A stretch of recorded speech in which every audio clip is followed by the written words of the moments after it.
It was supposed to be the perfect getaway.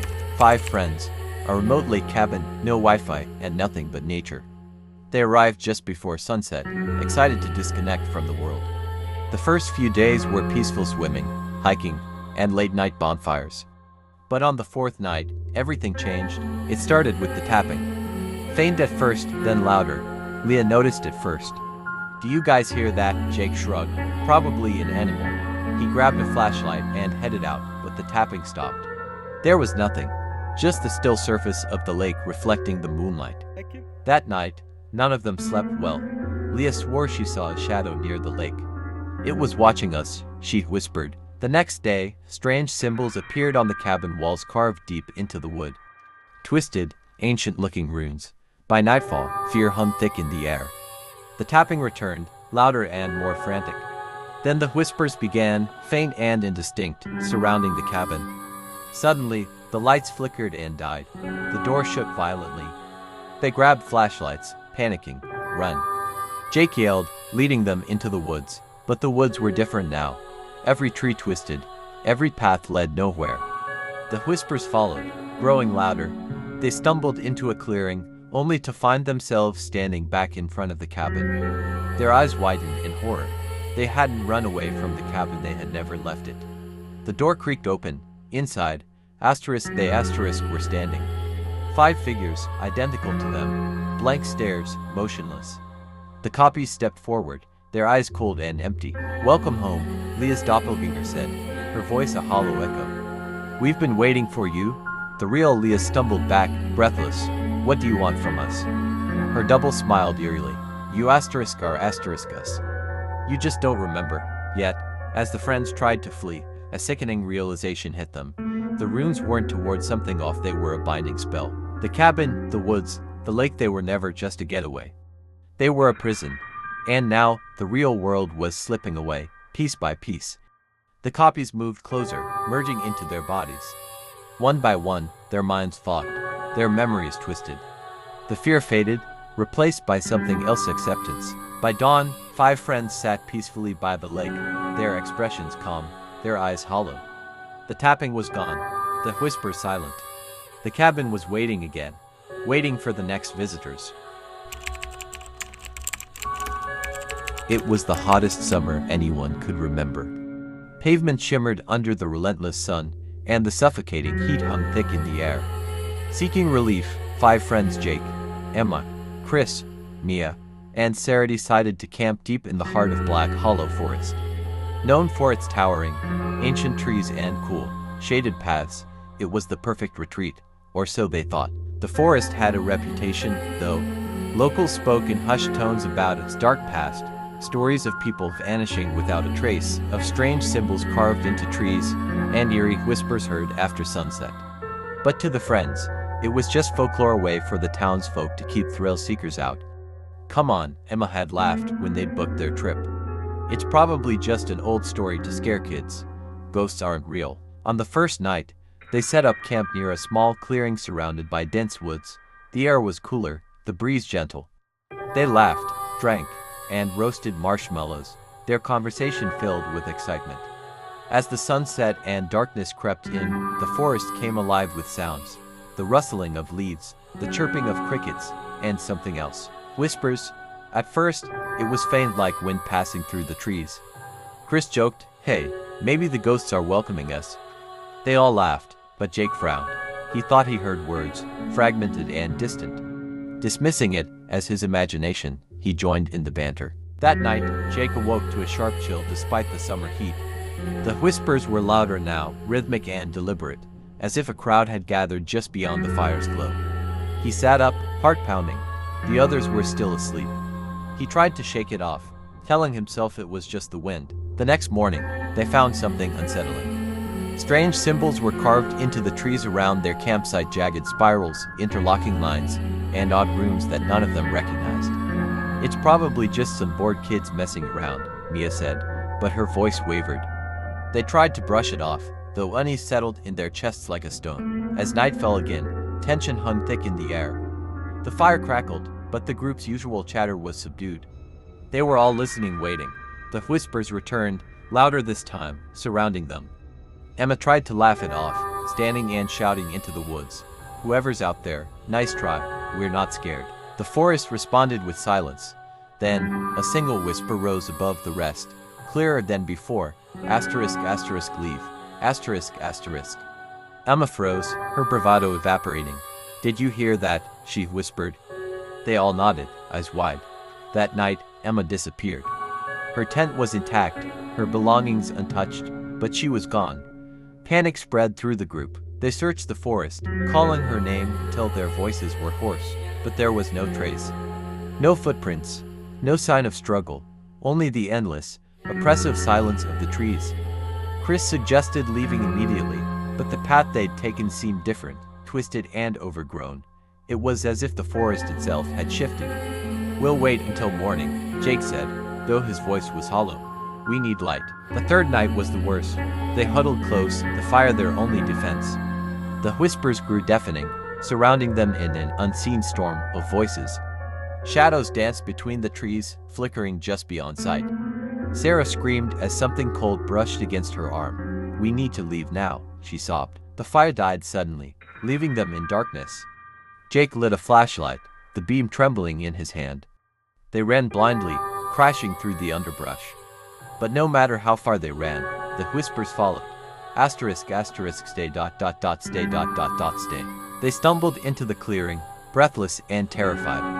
Only 3 of them remained: Jake, Mia, and Chris. Sarah was gone.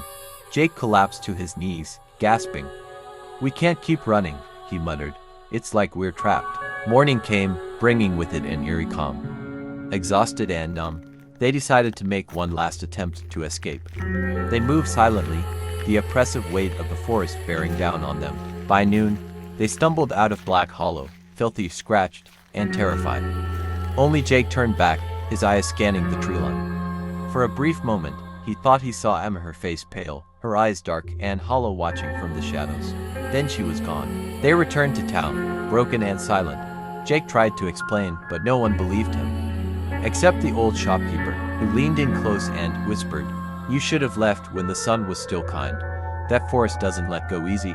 Years later, Black Hollow still stands, its dark history forgotten by most. But on quiet summer nights, when the wind dies and the air is still, some say you can hear the whispers, and those who hear them never stay long. The old Marlowe house stood on a hill at the edge of town, its crumbling facade hidden behind overgrown ivy and tangled trees. For decades, the mansion had remained vacant, a shadow of its former grandeur, its windows dark and its doors bolted shut. To the townsfolk, it was nothing more than a local legend, a place to scare children with stories of ghosts and curses.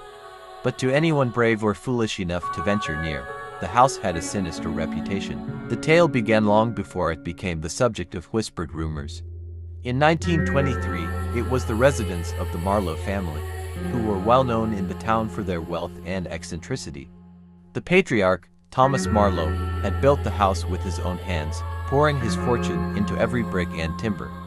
His wife, Evelyn, was known for her beauty and sharp intellect, while their daughter, Lillian, was a quiet, pale girl, prone to long hours spent reading in the library. Life in the Marlowe house seemed perfect till one fateful night, when tragedy struck. Thomas, Evelyn, and Lillian were found dead in their home under mysterious circumstances. Rumors circulated, some saying it was a gruesome double murder-suicide, others suggesting that the family had been cursed by something dark that resided within the house itself. The police investigation found no evidence of foul play, and no one could explain what happened that night. The family's belongings were left untouched, as if the house itself had swallowed them up. Within a month, the house was abandoned. Years passed, and the house deteriorated, with its unsettling reputation growing over time. The stories of strange noises, whispers in the night, and flickering lights from within became more persistent. Some claimed to have seen a shadowy figure in the windows, while others swore they heard a woman's voice calling out in the dead of night. In the late 1960s, the house was finally sold to a young couple, Margaret and Alan Drake, who were seeking a fresh start in a rural area. Alan, a history professor, was drawn to the house's rich, albeit grim, history, while Margaret, a skeptic, was more interested in the house's isolation. They moved in excitedly, eager to make it their home, despite the occasional cold breeze and the strange feeling that lingered in the halls. The first few weeks were normal, until one evening in early October, when Alan discovered a hidden room in the basement. It was a small, forgotten chamber, lined with old books and dusty furniture. At first, he thought it was nothing more than a storage space, but as he explored, he found a journal tucked beneath a floorboard. The leather-bound book belonged to Evelyn Marlowe. The journal recounted eerie accounts of the family's final days. Evelyn wrote of an overwhelming presence that seemed to haunt them, a cold, invisible force that moved through the house at night. At first, she thought it was just her imagination, but as time went on, she grew certain that something malevolent lurked within the walls. The final entry in the journal was chilling. It watches, it waits. We have made a terrible mistake. The house is not ours. It was never meant to be. Alan's curiosity grew, and he began researching the house's history further, unearthing dark stories of its past, including the shocking discovery that Thomas Marlowe had spent time with occultists in the years leading up to the family's deaths. The townspeople had long believed that the Marlowes had invited something evil into their home, but there was no solid proof. Still, Alan couldn't shake the feeling that there was something more to the house than met the eye. Meanwhile, Margaret started experiencing strange occurrences. At night, she would wake to the sound of soft footsteps pacing the hallways. One evening, as she was walking through the kitchen, she noticed a figure standing at the edge of the doorway, an apparition of a woman dressed in an old-fashioned gown, her face twisted in agony. Margaret screamed, but when she turned on the lights, the figure was gone. Alan and Margaret decided to confront the house's dark history. They sought out a local historian who claimed to have known Thomas Marlowe personally. The historian told them that Thomas had been obsessed with the idea of immortality and had turned to dark rituals in his search for eternal life. The final ritual, performed in the basement of the house, had been interrupted by a sudden fire which had killed the occultists involved and left the Marlowe's family forever cursed. But the real twist came when Alan uncovered a hidden passage in the basement, leading to a secret room beneath the house. There, in the dim light of his flashlight, Alan found something that made his blood run cold: a stone altar, covered in ancient symbols and inscriptions, and a pile of bones that seemed to have been carefully arranged. Suddenly, the ground trembled beneath his feet, and the temperature dropped drastically. Alan turned to run, but he found the passageway blocked, as if the house itself had closed in on him. As he struggled to move, a voice echoed from the walls, soft, hollow, and sorrowful. "You shouldn't have come here," the voice whispered, growing louder with every passing second. "The house has already claimed its prize." Terrified, Alan managed to break free, but when he emerged from the basement, he found the house had changed. The walls seemed to pulse, as though alive, and the air was thick with an unnatural pressure. Margaret, too, had vanished, leaving only a faint trace of her presence behind. In a final act of desperation, Alan tried to leave, but he was stopped at the threshold. The door slammed shut in front of him, and through the windows, he saw the figure of a woman standing outside, staring at him with hollow eyes. As the sun set behind her, Alan realized the horrifying truth. The house had never been haunted by the Marlowes alone.